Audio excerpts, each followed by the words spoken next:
4 number देखते हैं। ये आप लोगों को बता दिया गया था, इसका फार्मूला क्या होता है नहीं होता है। मान हम लोग को याद रहना जरूरी है, क्योंकि आप 8.2 में केवल मान पर ही डिपेंड है। यदि मान भर दीजिए, उसके बाद आप लोग को जोड़ घटाव गुना भाग आना चाहिए। यदि वह नहीं आता है तब बनाने में दिक्कत आ सकता है। तो हम चलते हैं बना करके सॉल्यूशन हल करके देखते हैं। sin 30 का मान, sin 30 का मान यदि आप लोग को आता है तो जोर से बोलिएगा। 1/2 होता है। नहीं, tan 45 का मान कितना होता है? 1 होता है। 1 लिख दिए। और माइनस है तो माइनस दीजिए। cosec 60 का मान कितना होता है? 2/√3। नहीं, चलिए हम लोग एक क्या करते हैं, एक बट्टा का चिन्ह दे देते हैं लेकर। अब sec 30 का मान कितना होता है बाबू? कितना? 2/√3। cos 60 का मान 45 का मान 1 हो गया ना। चलिए अब हम लोग को एक ही काम करना है जो हम लोग जानते हैं, भिन्न पर का जोड़। बट्टा हम नहीं पूछा तो क्या करते हैं, एक डाल देते हैं। ये मेन बट्टा मेरा हो गया। अब 2 1√3 का एलसीएम लेंगे। कोई किसी से कटने वाला नहीं है तो हम एलसीएम में जानते हैं, नहीं कटेगा तो गुना कर देंगे, नहीं कटेगा तो क्या करेंगे, गुना करके छोड़ देंगे। अब 2 से 2 को भाग करेंगे तो एक ये कट जाएगा, ये बच जाएगा √3। अब √3 को 1 से मल्टीप्लाई करेंगे तो हुआ ना। अब 1 को 2√3 से भाग करना कितना होगा, 2√3 नहीं आएगा। और 1 से गुना करेंगे तो माइनस, और √3 करेंगे, √3 कट जाएगा, 2 दूना 4 आ गया ना। अब देखो √3 और √3, अच्छा इसको रहने दो, पहले इसका भी क्रिया कर लेते हैं। इसका भी एलसीएम कितना होगा, 2√3। आप लोग का नजर आ रहा है ना। तो बाबू √3 से इसको डिवाइड करेंगे तो क्या बच जाएगा, 2 बच जाएगा ना। 2 को 2 करेंगे तो 2 से डिवाइड करेंगे तो 2 बच जाएगा √3। यहाँ हो जाएगा। आप देखिए यहाँ √3, यहाँ के नहीं पूछा कितना है, 1 है। 1 नहीं लिखा रहता है तो 2 1 3। और ये √3, यही √3 क्या हो गया, कट गया ना। तो हमारे पास क्या बच गया, 3√3 माइनस 4। और ऊपर में भी क्या बच गया, 3√3 प्लस 4। क्या हुआ, 4। ये तो यहाँ पर देखिए ना, यहाँ पर हम जैसे यहाँ पर देखिए लिखा हुआ है √3 ना, तो √3 प्लस 2√3।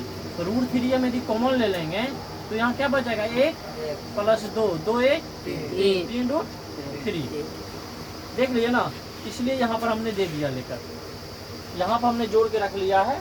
√3 और 2√3 को जोड़ेंगे तो कितना होता है, 3√3 आता है। समझ गया ना। तो चलिए हम लोग अब आगे की प्रोसेस देखते हैं। अब यहाँ पर भी आप छोड़ सकते हैं। यदि आपको यहाँ छोड़ने का इच्छा नहीं हो रहा है तो आप 9th में परमेयकरण पढ़े होंगे, हर का परमेयकरण। तो क्या होता है, प्लस है तो माइनस, ऊपर नीचे गुना कर देते हैं ना। आप देखो a माइनस बी, इसका तो क्या होता है, होल स्क्वायर होता है। क्योंकि हम लोग x को x से गुना करते हैं तो x स्क्वायर होता है। नहीं, यहाँ पर देखो a plus B into a minus B बराबर क्या होता है, a square minus B square, यही होता है। अब हम लोग देखते हैं बाबू, a माइनस बी का होल स्क्वायर क्या होता है, a square plus B square minus 2ab। और इसका कितना हो जाएगा, 3 तिया 9 तिया 27 माइनस 16। चलिए इसको हम यहाँ पर ले आते हैं, इसको मिटा देते हैं। यहाँ क्या क्या हो गया बाबू, 3 तिया 9, 9 तिया 27 अब प्लस 16 माइनस 3 दूना 6, 6 चौका 24 रूट 3। यहाँ क्या बचेगा? 27 में 16 गया तो 11। 27 16 कितना होता है? 47 माइनस 24 रूट 3 बाय, यही आपका आंसर हो जाता है। चलिए आप लोग लिख लीजिए अपने कॉपी में। अब हम लोग 5 नंबर देखते हैं। 5 नंबर क्या करता है? प्रश्न का प्रोसेस वही है। प्रश्न का प्रोसेस क्या है? वही है। हम लोग को पहले क्या करना है? इसमें मान भरना है। 5 है, 5 का कुछ नहीं होता है। cos 60 का मान कितना होता है? 1/2 का होल स्क्वायर। sec का मान कितना होता है? 2/√3 3 का होल स्क्वायर। 45 का मान 1 का। 37 का मान कितना होता है? 1/√2 √2 का स्क्वायर 3/2 हो गया ना। हमने प्रश्न का काम कर लिए। अब हम लोग पहले स्क्वायर का काम करेंगे। 1 के स्क्वायर 1 और 2 का 4 होता है। प्लस 2 का कितना होता है? 4 और √3 का 3 और 1 का स्क्वायर ये यहाँ पर हो जाएगा 2 दूना 4 3/4 हो गया ना। आप सबसे पहले गुना का काम करते हैं। 5 5/4 प्लस 16/3 16/3 माइनस 1 16/3 माइनस 1 और 4 4 के उत्तम 4 1 प्लस 1 प्लस 3 आ गया ना। तो 3 यहाँ 3 3 क्या हो जाता है? कट गया ना। आप देखिए हमारे पास बच गया 4 3 कैल्शियम कितना होगा? 12 4 को पढ़ोगे कितना बार में? 3 बार किया अंदर और 3 का करोगे 3 चौका माइनस 12 वाले किसका काम? प्लस 5 4 9 79 6 1 माइनस 12 बाय घटाओगे तो 67 है क्या? समझ में आया क्या? कुछ नहीं करना है, मान भर के जो उल्टा गुना भाग कर देना है, निकल जाएगा। समझ गए? चलिए आगे 2 tan 30 1 plus tan square 30 degree. इसका जो वैल्यू निकलेगा इन्हीं 4 वैल्यू में से किसी एक का मान होगा हुआ। समझ गए? तो हम लोग जानते हैं sin 60 का वैल्यू क्या होता है? √3/2 होता है। cos 60 का वैल्यू बता दो 1/2 होता है। tan 60 का वैल्यू क्या होता है? √3 होता है क्या? tan 60 का वैल्यू क्या होता है जी? 35 आप नहीं बताइएगा तो दिक्कत है, बताइएगा हमें। sin 60 का वैल्यू क्या होता है? बता दो 1/2 होता है। 37 है वहाँ पे, 37 में। वह tan 60 है तो ध्यान से करो। हम पढ़ रहे हैं। चलिए अब यहाँ पर जो लिखा हुआ है 2 tan 30 का वैल्यू क्या होता है? 1/3 और 1 प्लस tan 30 का वैल्यू क्या होता है? 1/√3 का स्क्वायर।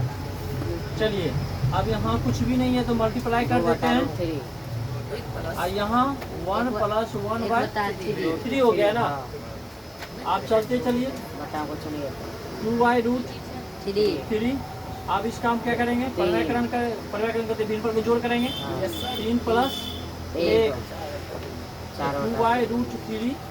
अब हम लोग क्या करेंगे? जहाँ ऊपर है नीचे, नीचे है तो ऊपर कर देंगे। 3/4 ये कट गया 2 हो गया। √3 कट गया तो √3 निकल गया अर्थात √3/2। कितना निकाल लिए? हम समझ में नहीं ले। समझ में नहीं आया? चलिए सबसे पहले हमने किया क्या? 3 और 1 4/3 हुआ क्या? तो हमने किया क्या? ऊपर है तो नीचे, नीचे है तो ऊपर कर दिए अर्थात 2/3 पहले लिख दिए। अब ये भिन्न में है उसको हम लोग क्या करते हैं? नीचे ले जाना है, ऊपर से नीचे ले जाना है 3/4 तो हो जाएगा। अब हम 2 और 4 को काटेंगे। 2 और 4 काटेंगे कितना हो जाएगा? 2 दूना कट गया क्या? अब रूट 3 को 3 से काटेंगे तो हम जानते हैं क्या, रूट 3 को रूट 3 से गुना करने पर 3 प्राप्त होता है। तो एक रूट 3 से इसको काटेंगे तो यही मिलेगा ना। तो यहाँ पर रूट 3 तो बस क्या गए रूट 3/2। आप देखिए इसमें से इसका वैल्यू है 60 का।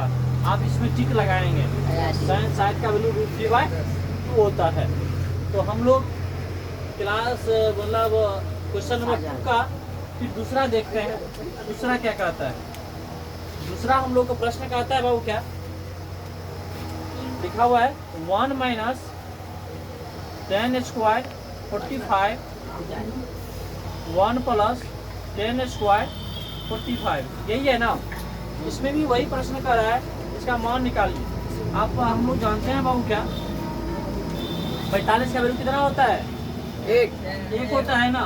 एक का स्क्वायर कर रहा है और 1 प्लस 1 ना, यहाँ भी स्क्वायर कर दो तो एक में से एक का स्क्वायर करोगे तो 1 होगा, यहाँ 1 प्लस 1 होगा। अब एक में से 1 चला जाता है क्या बचेगा? 0 और यहाँ बच जाएगा 0 आंसर। आप 0 में 2 से भाग करोगे तो कितना होगा? 0 होगा। अब आपको प्रश्न कर रहा है क्या इसका 4 गो दिया गया ऑब्जेक्टिव में tan 90 डिग्री, बी का वैल्यू है 1, सी का वैल्यू है साइन 45, डी का वैल्यू है 0। अब हम लोग को इसको देखना है कि tan 90 डिग्री का वैल्यू कितना होता है जी? 0 tan 90 का वैल्यू कितना होता है? tan 90 का वैल्यू कितना होता है देख लीजिए। एक आप लोग फॉर्मूला याद फॉर्मूला याद रखना पड़ेगा। और परिभाषित यहाँ ए है, यहाँ 0 है, नहीं मिल रहा है, इसको भी काट दो, ये भी काट दो। साइन 45 का वैल्यू होता है 1, ये भी नहीं है, इसे भी काट दो तो निकल गया आपका डी निकल गया ना। तो हम लोग डी में टिक लगाएंगे। क्या हुआ?